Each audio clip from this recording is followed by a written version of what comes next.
بسم اللہ الرحمن الرحیم۔ لوگوں کے سامنے ہاتھ پھیلانا چھوڑ دو۔ جو انسان نماز عصر کے بعد یہ آیات 7 بار پڑھتا ہے اس کا گھر دولت سے بھر جاتا ہے۔ محترم ناظرین، جو انسان یہ آیت 7 بار پڑھے گا اللہ پاک اس کو وہاں سے دولت اور رزق عطا کرتے ہیں جہاں سے اس نے کبھی سوچا بھی نہیں ہوتا۔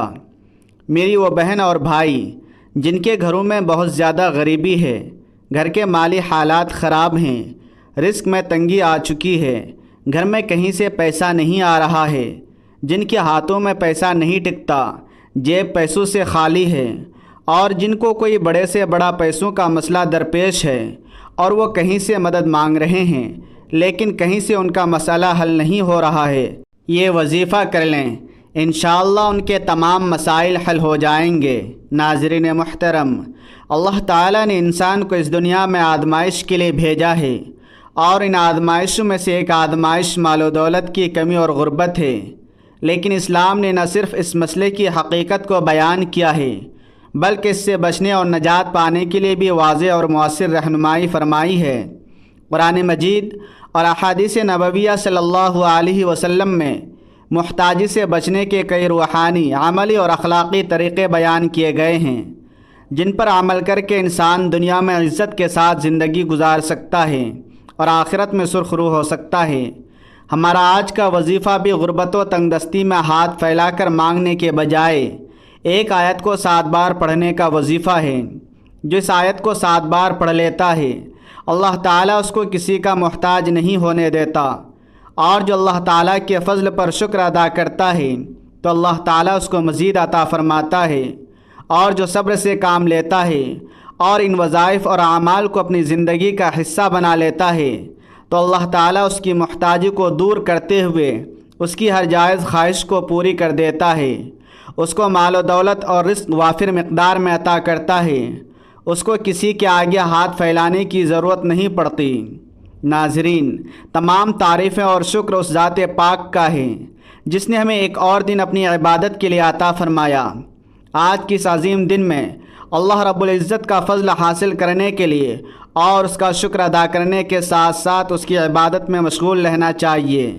اس کی عبادت کرنے کے کئی طریقے ہیں۔ انسان دل میں اللہ کا ذکر کر کے بھی اس کی عبادت کر سکتا ہے، زبان سے کلمات ادا کر کے بھی اس کی عبادت کر سکتا ہے، نماز قرآن پڑھ کر کے بھی اس کی عبادت کر سکتا ہے، اللہ تعالیٰ کی مخلوق کی خدمت کر کے بھی اس کے فضل کا حقدار بن سکتا ہے، کیونکہ مخلوق خدا کی خدمت کرنا یا کسی بھوکے کو کھانا کھلانا یہ بھی عبادت میں شمار ہوتا ہے۔ تو اللہ تعالیٰ کی مخلوق کی خدمت، اس کے ذکر و اذکار، اس کے نام کی تسبیح کر کے اللہ تعالیٰ کا قرب حاصل کیا جائے تو ہمارا آج کا وظیفہ ایسی ہی ایک آیت کو 7 بار پڑھنے کا عمل ہے جس کا ورد کر کے اس کا فضل اور اس کا قرب حاصل کرنے کا بہت ہی بہترین وظیفہ ہے۔ اس آیت کو بتائی گئی ترتیب اور طریقے کے مطابق پڑھنے سے انسان کی تمام مالی تنگ دستی، رزق کے حوالے سے پریشانیاں، تمام مصیبتیں، غربت، دکھ، درد سب دور ہو جاتا ہے۔ ناظرین، انسان پر جو مصیبت آتی ہے چاہے بیماری کی صورت میں ہو یا غربت کی شکل میں ہو، چاہے کاروباری پریشانی ہو یا خاندانی لڑائی یا بڑوں کا دکھ اور صدمہ ہو، ہر قسم کی مصیبت اس کے گناہوں کی وجہ سے آتی ہے۔ اس کے لیے فوراً سچی توبہ کرتے ہوئے اللہ تعالیٰ سے ہمیں معافی مانگنی چاہیے، کیونکہ اللہ تعالیٰ توبہ کرنے والوں سے محبت کرتا ہے اور توبہ کرنے والے کی پریشانیوں اور مصیبتوں کا ازالہ کر کے اسے خوشحال بنا دیتا ہے۔ ناظرین، انسان میں گناہوں اور غلطیوں کی جانب رغبت کا عنصر موجود ہے۔ انسان کو نفس گناہوں میں مبتلا کرنے کی کوشش کرتا رہتا ہے، جس میں سلیم الفطرت انسان کسی گناہ یا غلط کام کا ارتکاب کرتا ہے تو یہ جان رہا ہوتا ہے کہ وہ غلط کام یا ظلم و زیادتی کر رہا ہے، وہ رسول اللہ صلی اللہ علیہ وسلم کے طریقے کی مخالفت کر رہا ہے اور اللہ کے فرامین سے بغاوت کر کے اس کے غیظ و غضب کو دعوت دے رہا ہے۔ وہ یوں اپنی دنیا اور آخرت دونوں کو تباہ و برباد کرتا ہے، لیکن اس کے ساتھ شیطان کے بہکاوے کے بعد خواہشات کا غلبہ، گناہوں کی عارضی لذت، دنیا کی جھوٹی چمک دمک اور کھوکھلی عزت کا نشہ اس گناہ کے ارتکاب کی طرف لے جاتا ہے۔ گناہ کے ارتکاب کے وقت جب کبھی اس کا ضمیر اسے گناہوں کو چھوڑنے کا کہتا ہے تو وہ یہ کہہ کر ضمیر کو خاموش کروا دیتا ہے کہ ابھی تو بڑی عمر پڑی ہے، من قریب توبہ کر لوں گا، اور اسی طرح امیدوں اور خیالات سے دل کو بہلاوے میں رکھتا ہے اور گناہوں کی گہری دلدل میں دھستا چلا جاتا ہے۔ در حقیقت گناہ انسان کے حق میں نہایت خطرناک ہے، اس سے دنیا اور آخرت دونوں برباد ہو جاتے ہیں، اور گناہ کا اثر جسم میں زہر کی طرح سرایت کر جاتا ہے۔ حضرت آدم علیہ السلام کو جنت سے نکالے جانے اور ابلیس کے ملعون ہونے کی وجہ بھی یہی گناہ کی نحوست تھی۔ قوم نوح اور عاد ثمود کو بھی گناہ کی وجہ سے عذاب سے دوچار کیا گیا۔ ناظرین، صرف یہی نہیں بلکہ گناہوں کے بے شمار برے اثرات اور نقصانات ہیں جو انسان کے ذہنی، جسمانی اور روحانی کردار پر بھی ظاہر ہوتے ہیں، اور اس میں سب سے بڑا نقصان یہ ہے کہ گناہوں کے ارتکاب کی وجہ سے انسان نور الہی اور علم و عقل سے محروم ہو جاتا ہے۔ امام شافعی رحمۃ اللہ علیہ فرماتے ہیں کہ میں نے اپنے استاد سے کمزور حافظے کی شکایت کی تو انہوں نے مجھے ترک معاصی یعنی ترک گناہ کی نصیحت فرمائی، اور آپ نے بتایا کہ علم اللہ کا نور ہے اور اللہ کا نور گنہگار کو نہیں دیا جاتا۔ گناہوں کا ایک اثر یہ بھی ہوتا ہے کہ انسان کی روزی اور رزق میں تنگی آ جاتی ہے۔ یاد رکھیے کہ حصول رزق اور معاشی فراخی کے لیے ترک گناہ سے بہتر کوئی چیز نہیں۔ اللہ تعالیٰ فرماتے ہیں کہ جو شخص اللہ سے ڈرتا ہے اور گناہوں سے باز آ جاتا ہے، اللہ اس کے لیے مشکلات سے نکلنے کا راستہ پیدا کر دیتا ہے اور اسے ایسی جگہ سے رزق دے گا جہاں اس کا گمان بھی نہیں جاتا۔ انسان گناہ کرنے میں کوئی عار محسوس نہ کرے تو دل پر پردہ پڑ جاتا ہے اور مہر لگ جاتی ہے۔ جب انسان اللہ کو بھول جاتا ہے تو اللہ اسے برباد کر دیتا ہے، ذلت اور رسوائی اس کا مقدر ہو جاتی ہے۔ محترم ناظرین، اللہ بڑا بے نیاز ہے جبکہ بندہ ہر لمحہ اس کا محتاج ہے، پھر وہ اللہ کے ذکر سے کیسے غافل رہ سکتا ہے؟ اور اگر غافل رہتا ہے تو یقین کریں اپنی جان پر خود ظلم کرتا ہے، کیونکہ اللہ تعالیٰ اپنے بندے پر کبھی ظلم نہیں کرتا بلکہ لوگ اپنی جانوں پر خود ظلم کرتے ہیں۔ اس کا حال ایسا ہوتا ہے جیسے اس کے پاس تلوار تو موجود ہے مگر زنگ آلود ہے۔ گناہوں سے دل زنگ آلود اور مفلوج ہو جاتا ہے۔ نفس امارہ برائی کا حکم دیتا ہے، وہ خواہشات اور گناہوں سے کبھی دلیر اور درندہ صفت بن جاتا ہے، جبکہ نفس مر جاتا ہے۔ ایسا شخص دنیا میں بھی اور برزخ میں بھی مر چکا اور آخرت میں بھی اس کے لیے کوئی چیز نہیں ہے۔ اگر وہ اللہ کو یاد کرتا ہے تو دل ساتھ نہیں دیتا، زبان ذکر کرتی ہے تو دل غافل ہو جاتا ہے۔ ہر آدمی جانتا ہے کہ اچھے یا برے عمل کا نتیجہ ضرور ہوتا ہے۔ دنیا میں پیش آنے والے حالات سب سے زیادہ اثر انداز ہونے والی چیز انسان کے اچھے یا برے اعمال ہی ہیں، جن کا براہ راست تعلق اللہ تعالیٰ کی خوشنودی اور ناراضگی سے ہے۔ کسی واقعہ یا حادثے کی ظاہری اسباب جنہیں ہم دیکھتے، سنتے اور محسوس کرتے ہیں، وہ کسی اچھے یا برے واقعے کے لیے محض ظاہری سبب کے درجے میں ہیں۔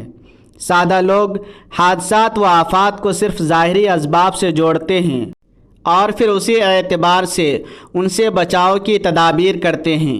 شرعی تعلیمات کی روشنی میں بحیثیت مسلمان ہمیں یہ اعتقاد رکھنا ضروری ہے کہ یہ سب کچھ اللہ تعالیٰ کے حکم اور امر سے ہوتا ہے، جس کا عقل اور حواس خمسہ کے ذریعے ادراک کرنے سے ہم قاصر ہیں۔ وحی الہی اور انبیاء علیہ السلام کے ذریعے اللہ تعالیٰ نے جزا و سزا کا جو نظام سمجھایا ہے وہ ہمیں غیبی نظام کے بارے میں آگاہ کرتا ہے۔ کسی بھی واقعہ یا حادثے کا اصل اور حقیقی سبب اللہ تعالیٰ کی رضامندی یا ناراضگی ہے۔ اللہ تعالیٰ نے حالات کو اچھے ہوں یا برے انسانی اعمال سے جوڑا اور وابستہ فرمایا ہے۔ چنانچہ ایک انسان کے نیک اور برے اعمال کی نوعیت کے اعتبار سے احوال مرتب ہوتے ہیں۔ صحت و مرض، نفع و نقصان، کامیابی اور ناکامی، خوشی اور غمی، بارش اور قحط سالی، مہنگائی، امراض، زلزلہ، طوفان، سیلاب وغیرہ۔ ناظرین، یہ سب ہماری بدعمالیوں کا نتیجہ ہوتے ہیں۔ ان سب احوال کے ظاہری اسباب کچھ بھی ہوں مگر حقیقی اسباب ہمارے نیک اعمال اور برے اعمال ہوتے ہیں۔ ناظرین، اسی طرح کے خوفناک واقعات انفرادی ہو یا اجتماعی دراصل اللہ تعالیٰ کی طرف سے تنبیہ ہوتے ہیں تاکہ انسان اپنے اعمال کا محاسبہ کرے اور اس کی غفلت دل کو جنبش دینے میں کامیاب ہو جائے۔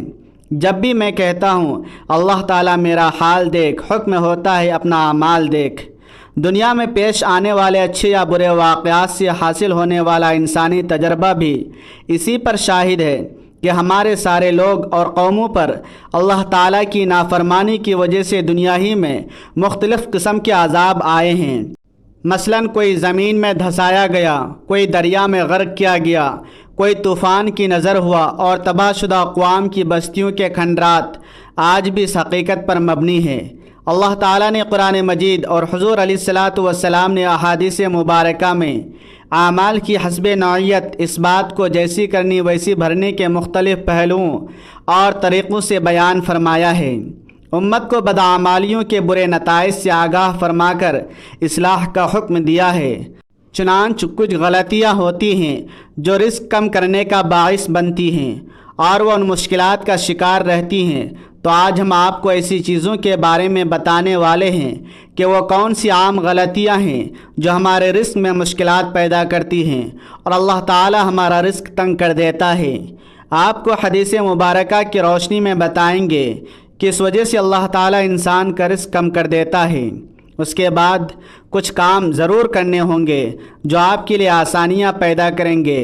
جتنے چاہیں کر سکتے ہیں، اللہ تعالیٰ کا نام لیں، اللہ تعالیٰ سے مانگتے رہیں تو بے شمار نعمتیں اللہ پاک آپ کو عطا فرمائے گا۔ سب سے پہلا عمل یہ کہ جوتے پہن کر یا کھڑے ہو کر یا ننگے سر کھانا کھانا رزق میں کمی کا باعث بنتا ہے۔ ناظرین، بہت سے لوگ جوتے پہن کر کھانا کھا رہے ہوتے ہیں یا جلدی جلدی کھڑے ہو کر کھانا کھا رہے ہوتے ہیں۔ ہم بہت سی ایسی خواتین کو بھی دیکھتے ہیں جو ننگے سر بھی کھانا کھا رہی ہوتی ہیں۔ مثلاً ہمارے گھروں کی عورتیں بھی ننگے سر کھانا کھا رہی ہوتی ہیں اور کھانا دے بھی رہی ہوتی ہیں، جس کی وجہ سے ہمارے گھروں کا رزق تنگ کر دیا جاتا ہے۔ دوسری وجہ یہ ہے کہ بیت الخلاء میں ننگے سر جانا بھی ہمارے رزق میں کمی کا باعث بنتا ہے۔ عام طور پر دیکھا جاتا ہے کہ جب خواتین بیت الخلاء جاتی ہے تو ان کا سر ننگا ہوتا ہے۔ یہی ننگا سر ان کے رزق میں تنگی کا باعث بنتا ہے۔ اس بات سے خواتین کو گریز کرنا چاہیے کیونکہ اس سے رزق میں تنگی پیدا ہو جاتی ہے۔ ایک زمانہ تھا جب مہمانوں کو راحت سمجھا جاتا تھا، مگر آج کل کے دور میں مہمانوں کو زحمت سمجھا جاتا ہے۔ یہ عادت، یہ سوچ، یہ غفلت بھی گھروں میں، معاشرے میں رزق کی تنگی کا باعث بن رہی ہے، بلکہ بن چکی ہے۔ تو ہمیں چاہیے کہ مہمان کو رحمت سمجھیں، کیونکہ مہمان اللہ پاک کی طرف سے رحمت لے کر آتا ہے۔ بعض چیزیں چونکہ شریعت میں ہیں تو اس میں چونکہ ایسے مراحل آتے ہیں کہ ہر شخص اس کا متحمل نہیں ہوتا۔ ناظرین، یہ جو کچھ ضروری باتیں تھیں میں نے آپ سے عرض کی ہیں، آپ انہیں سمجھیں اور ان پر عمل کریں۔ محترم ناظرین، آج کا وظیفہ پیارے کلام پاک سے ایک ایسی آیت کے پڑھنے کا وظیفہ ہے جو کہ اس آیت کو صرف 7 بار پڑھ لیتا ہے تو اس کے جتنے بھی مسائل ہیں، بڑی سے بڑی مشکل ہو اور بڑی سے بڑی پریشانی ہو، آپ کی کوئی بھی حاجت ہو یا مراد ہو، اس ایک آیت کا وظیفہ پڑھ کر اللہ تعالیٰ سے جو بھی مانگیں گے انشاءاللہ اللہ تعالیٰ آپ کو عطا کرے گا۔ آپ کو کسی سے مانگنے کی ضرورت نہیں پڑے گی، کسی کے آگے ہاتھ نہیں پھیلانا پڑے گا۔ ناظرین، اب ہم جان لیتے ہیں کہ آپ نے کیا وظیفہ کرنا ہے، کیسے پڑھنا ہے۔ ناظرین، عصر کی نماز کے بعد باوضو مصلی پر بیٹھ کر آپ نے سب سے پہلے نبی کریم صلی اللہ علیہ وسلم کی ذات مبارکہ پر درود پاک پڑھنا ہے۔ درود پاک آپ چاہیں تو مختصر والا یعنی صلی اللہ علی محمد پڑھ لیں یا صلی اللہ علیہ وعلی آلہ پڑھ لیں، لیکن یاد رکھیے اگر آپ درود ابراہیمی پڑھتے ہیں تو یہ زیادہ فضیلت اور زیادہ افضل والا درود ہے۔ درود پاک پڑھنے کے بعد سب سے پہلے اپنے خاص مقصد کی نیت کرنی ہے، اور جب آپ نیت کر لیں تو فوری طور پر آپ اعوذ باللہ من الشیطان الرجیم اور بسم اللہ الرحمن الرحیم پڑھ کر وظیفے کا آغاز کرنا ہے۔ اس کے بعد آپ نے درود پاک پڑھنا ہے۔ ایک بار ثواب کی نیت سے میرے ساتھ بھی پڑھ لیجئے۔ اللهم صل على محمد وعلى آل محمد كما صليت على إبراهيم وعلى آل إبراهيم إنك حميد مجيد اللهم بارك على محمد وعلى آل محمد كما باركت على إبراهيم وعلى آل إبراهيم إنك حميد مجيد۔ ناظرین، نماز عصر کے بعد یہ خاص آیت جو حضور نبی پاک علیہ الصلاۃ والسلام کے روضہ رسول کی جالیوں پر لکھی ہوئی ہے، اور یہ آیت اللہ تبارک و تعالیٰ کی پسندیدہ آیت ہے۔ اس آیت کو پڑھ کر جو بھی اللہ پاک سے مانگا جائے وہ مل جاتا ہے۔ آپ کو کرنا یہ ہے کہ جیسے نماز عصر ادا کر لیں، آپ کو جائے نماز پر بیٹھے بیٹھے یہ عمل کرنا ہے۔ آپ نے 7 مرتبہ قرآن پاک کی آیت لا الہ الا اللہ الملک الحق المبین 7 مرتبہ پڑھنا ہے۔ 7 مرتبہ ان آیت کو پڑھنے کے بعد آپ کو 21 مرتبہ یہ خاص تسبیح سبحان اللہ و بحمدہ سبحان اللہ العظیم پڑھنا ہے۔ یہ 2 خاص کلمے ہیں، اللہ تبارک و تعالیٰ کو بہت زیادہ پسند ہے، اور یہ زبان پر ہلکے ہیں لیکن ترازو میں بہت زیادہ بھاری ہیں۔ ان کلمات کو پڑھ کر جو بھی اللہ پاک سے مانگا جائے وہ مل جاتا ہے۔ تو آپ کو 21 مرتبہ سبحان اللہ و بحمدہ سبحان اللہ العظیم پڑھنا ہے، اول و آخر درود پاک پڑھنا ہے۔ اگر یہ عمل آپ نماز عصر کے بعد کر لیں تو یقین کیجئے جو بھی بڑے سے بڑا مالی مسئلہ ہوگا وہ حل ہو جائے گا۔ اللہ پاک آپ کے گھر میں غیبی بارش عطا کر دیں گے، اور وہاں سے رزق ملے گا جہاں سے آپ نے کبھی سوچا بھی نہیں ہوگا۔ توجہ اور دھیان سے اور دل میں اپنے گناہوں پر ندامت کرتے ہوئے سچی توبہ کرتے ہوئے استغفار پڑھنا، تاکہ اللہ تعالیٰ آپ کے گناہوں کو معاف فرما کر آپ پر نظر کرم فرمائے، اور آپ کی رزق کی پریشانیاں، مال و دولت کی تنگی کو دور فرمائے، تاکہ آپ کو کسی کے سامنے ہاتھ پھیلانے کی ضرورت نہ پڑے، نہ کسی سے ادھار مانگنے کی ضرورت پڑے۔ بندوں کے سامنے رسوا ہونے سے بہتر ہے کہ اللہ تعالیٰ کی تسبیح بیان کی جائے، اس کو راضی کیا جائے، کیونکہ جب اللہ تعالیٰ بندے سے راضی ہو جاتا ہے تو اس کو وہ سب کچھ عطا کرتا ہے جس کی وہ خواہش کرتا ہے۔ تو آپ اپنے وظیفے کو اپنے گناہوں اور غلطیوں، کوتاہیوں کی وجہ سے ضائع نہیں کرنا۔ آخر میں استغفار کا ذکر لازمی کرنا ہے، اور اس کے بعد درود شریف پڑھنا ہے جتنا وظیفہ شروع کرنے سے پہلے پڑھا تھا۔ پھر اللہ تعالیٰ سے اپنے مقاصد، اپنی خواہشات، اپنی مرادوں کے لیے رو رو کر گڑ گڑا کر دعا مانگنی ہے۔ انشاءاللہ اس عمل، اس وظیفے سے اللہ تعالیٰ آپ کو سب کچھ عطا فرمائے گا، کیونکہ جب اللہ تعالیٰ کے کلام پاک کی آیات کو ایک خاص تعداد میں پڑھا جائے، یا جب اس کا ذکر اور تسبیح کی جائے، تو اللہ تعالیٰ اس پڑھنے والے بندے کی طرف متوجہ ہوتا ہے اور فرشتوں کو حکم دیتا ہے کہ اس بندے کی تمام جائز خواہشات کو پورا کر دو۔ تو فرشتے اللہ تعالیٰ کے حکم سے اس کی تمام پریشانیاں دور کر دیتے ہیں اور اس کے لیے آسانیاں پیدا کر دیتے ہیں۔ اس کو وافر مقدار میں رزق عطا کیا جاتا ہے، اور اس کی نسلوں کو بھی خوشحال کر دیا جاتا ہے۔ یاد رکھیے کہ خلوص نیت اور کامل یقین ہی ہر دعا کی قبولیت کی بنیادی شرط ہے۔ جب بندہ دنیا کے تمام سہاروں کو چھوڑ کر صرف ایک اللہ کی ذات پر بھروسہ کرتا ہے تو اللہ رب العزت بھی اسے تنہا نہیں چھوڑتا۔ اس وظیفے کی برکت سے نہ صرف آپ کی موجودہ مشکلات دور ہوں گی، بلکہ آپ کے رزق میں ایسی خیر و برکت شامل ہو جائے گی جو آپ کی آنے والی نسلوں کے لیے بھی کافی ہوگی۔ اللہ تعالیٰ سے ہمیشہ مانگتے رہیں، اس کی رحمت سے کبھی مایوس نہ ہوں، کیونکہ اس کے خزانوں میں کوئی کمی نہیں ہے۔ دعا ہے کہ اللہ تعالیٰ نیکی کی بات کو سننے، سمجھنے اور اس پر عمل کرنے کی توفیق عطا فرمائے۔ وہ ہم سب کو حلال، پاکیزہ اور وسیع رزق عطا فرمائے، اور ہمیں کسی کا محتاج نہ کرے۔ میرا سنانا اور آپ کا سننا اپنی بارگاہ میں قبول و منظور فرمائے، آمین۔ ناظرین، گزارش ہے کہ صدقہ جاریہ کی نیت سے اللہ تعالیٰ کی 99 ناموں میں سے کوئی ایک نام لکھ کر کمنٹس میں ضرور شیئر کریں۔ اللہ تعالیٰ ہم سب کا حامی و ناصر ہو، آمین۔ جزاک اللہ خیر۔ السلام۔